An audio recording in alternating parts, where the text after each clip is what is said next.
Warning, this video depicts an advanced case of hunting horn psychosis, otherwise known as Doot fever, likely brought on by overwatching the Monster Hunter Wilds hunting horn trailer. If you or your loved ones are experiencing symptoms such as obsession with watching hunting horn gameplay, increased speculation, fear of corners, and an aversion to words such as wide range or support, contact your local Hunters Guild immediately. Viewer discretion is advised.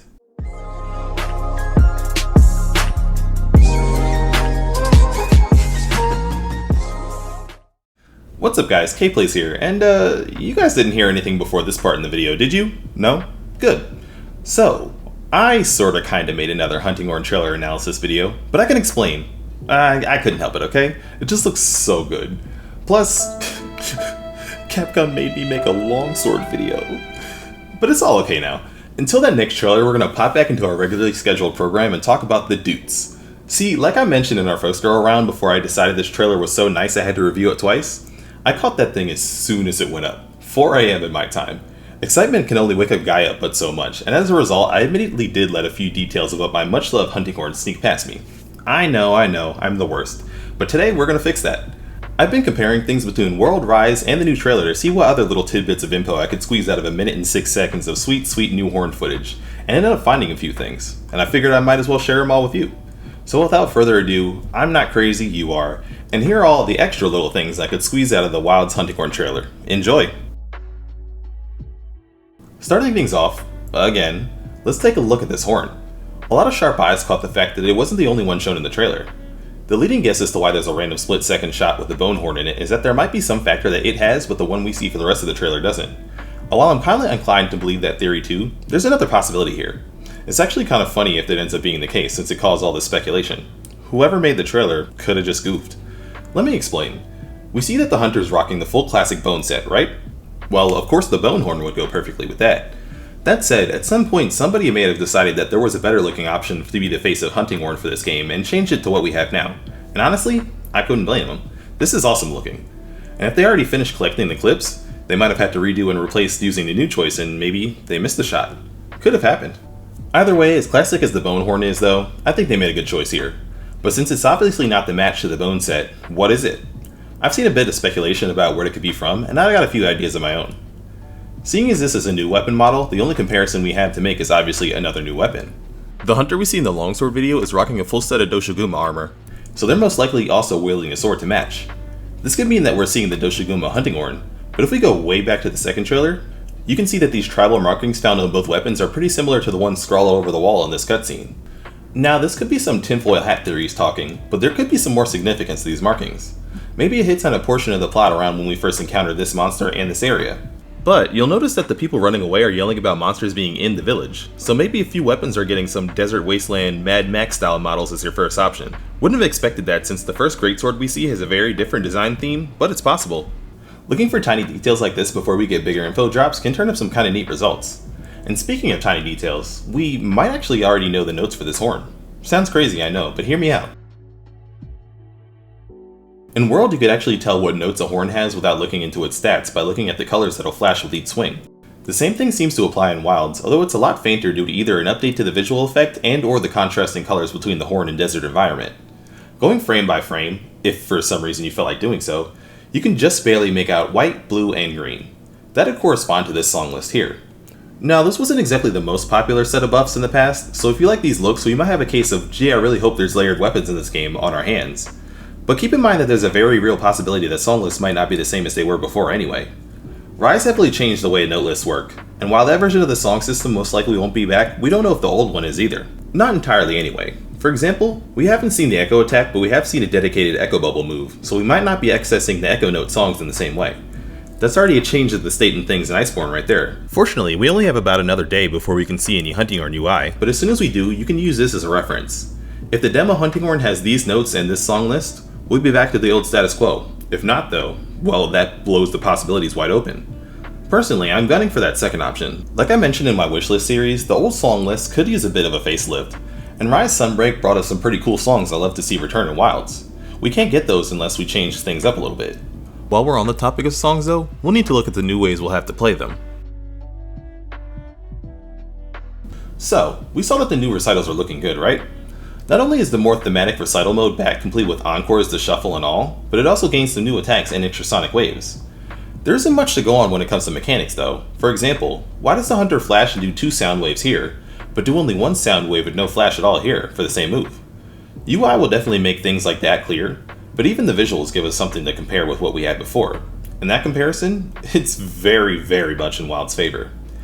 I'm going to put a few side-by-side clips on screen for you guys to see what I mean.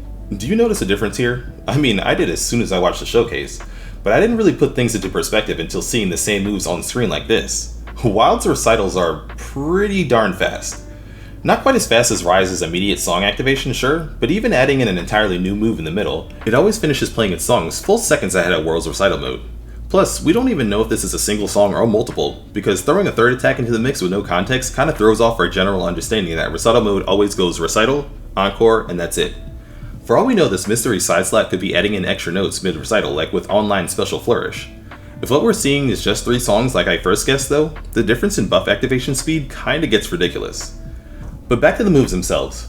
In World's base game, before Iceborne added the Echo attack and Echo waves, Hunting Horn's damage numbers encourage you to use recitals as your high damage combo.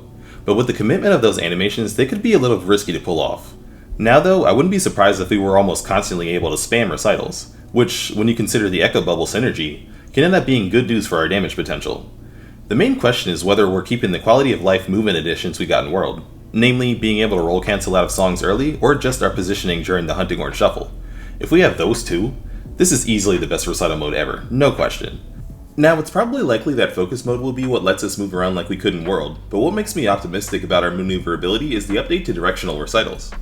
We got a couple of these in 5th gen, but, well, to put it lightly, actually no, I'm not going to put it lightly, most of these kinda sucked. Not much point in going for them except for maybe a bit of style points, because functionally they're just so much slower and more awkward than either the neutral recital or the ones you can combo into after a forward slamming attack or a hilt stab. Capcom must have caught on and said, no, you guys are going to use these animations we worked on, because now they're a totally different story. They're either faster and less awkward themselves, or they benefit from the shorter song playing time. Even if you aren't able to move during recital mode for some reason, we'll at least be able to use these directional attacks to fling ourselves right where we want to be. It's very obvious that that was their intention, as you can see it in how the hunter would have had to walk or roll right here, but instead corrects himself with the attack instead, or again here when he steps in forward to make sure the recital lands. Let's go one step deeper though. Let's say recital spam doesn't end up being the way to go, or you still don't feel like taking the risk too often. There may be some good news for the normal moveset too, because from what I can make out, that's also faster. Not necessarily the moves themselves, those seem like they're moving at the same speed as ever. No matter what I did when comparing the combos though, Wilds always seem to pull ahead. I finally realized what it was. What I think is happening here is that the end lag between the moves looks like it's what's been reduced, which would explain why they feel like they flow together a lot smoother. As much as I like the new attacks Rise added, I do have to admit that they kinda stuck out of it among the rest of the moves because they were very snappy and reactive compared to the older, heavier swings. If the direction they're going instead both keeps the weight of attacks but makes each button press a lot more responsive, I think I could get behind that too. Definitely something I'll need to mess with once I get a chance to play the demo or see some footage. You know what else I really want to play around with though? Bubbles! I swear, that is never gonna get old. We're only shown their ability to deal extra sound waves in the trailer, but if we can take these captions at face value, special effects means that they'll probably be able to do something more than just boost damage. I'm hoping this ends up being the case, because I'd hate to just up and lose these brand new Echo Note songs.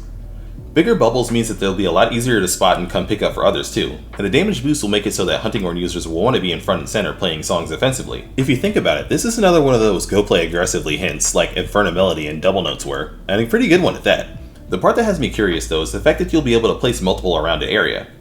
From what I know about the other weapons, you rarely if ever have playstyles centered around keeping a fight to a specific area, and yet we have the possibility of needing to do just that with Hunting Horn, on top of our usual balancing act of juggling song buffs of course. This makes me wonder what the strategy will ultimately be with these. Placing multiple bubbles will definitely help widen your controlled area, but something I missed in the first trailer analysis is that stacking them nearly on top of each other might be beneficial too. When you play songs or do normal swings, any bubbles near you go off. So really, you could have the option to either spread them out and make sure that you guaranteed some extra damage, or going big and combining several for huge damage if your target stays within range. They don't seem like they'll take too long to place, but I'm sure that we don't want to spend half our time in an area tap dancing to set the stage. There may be a reason to lean towards multiple wherever you end up placing them though, and I'm actually kicking myself for missing this one the first time around. You guys know that scene where they quickly show the hunter at the end of the Sonic Smash? Well, yeah, as many times as I watched that over that first day, somehow I missed the hunter straight up doing a ranged sound blast right in front of my face. That's something way too potentially cool and game-changing to have gone totally over my head, but to be fair, I was only like 60% awake at the time. In any case though, now that I have seen it, let's talk about it. If you can believe it, this isn't the first but actually the second time Hunting Horn has gotten a ranged attack. Thanks to Monster Hunter Explorer Spotlight, an awesome channel I suggest you guys go check out if you want to learn about the first, and now unfortunately shut down, mobile Monster Hunter game, we got a rundown of how Hunting Horn worked there. There was a mechanic called Cannon State that basically put you into a special recital mode that cycled through buffs every few seconds. Depending on how many you went through, you could access the Reverb Wave attack for multiplied damage. In Wilds, what I'm thinking is that instead, this mystery sound attack will sort of rock skip across bubbles as long as there's some in its path. You can see it push Balahara back again after it crosses over each one. Seeing this possible interaction now, I'm wondering what happens if you don't have a straight path for it to travel. Will it just stop, concentrate on one bubble? Maybe it'll bounce between them and you can play Sonic Boom Pinball to catch monsters at weird angles. For as many elaborate ideas I think up in my usual pre-release wishlist video, I don't think I could have thought up something that's this out there. That said though, I think this is just about all I can squeeze out of this trailer alone. For real this time. No more, I promise. At least until we get some new gameplay, that is. I'd love nothing more than to get into a Gamescom booth next week and experiment, but unfortunately I won't be able to make it this time. So I'm leaving it to some Hunting Horn hero out there to get me some more details. I might be able to switch my schedule around and get some hands-on time at TwitchCon next month though, so I might be able to share some thoughts there. However I manage to get my hands or eyes on some Wilds Hunting Horn though, expect some more deep dives and my thoughts on all our new toys. If you were following the channel around the time before Rise released, you'll remember that we were able to dig up details on Echo Mode and Beat of Resonance from some early gameplay. Consider subscribing if you aren't already, and sharing the channel if you are, if you want a place to catch new Hunting Horn details as they come. And as always, let's start up a chat in the comments about the ones we talked about today. I appreciate everyone that shows up over here because I enjoy spreading info as I come across it, and I love to be able to share it with even more people. Until we do have some more info to share though, this has been another KPlays and I hope you enjoy the rest of your day.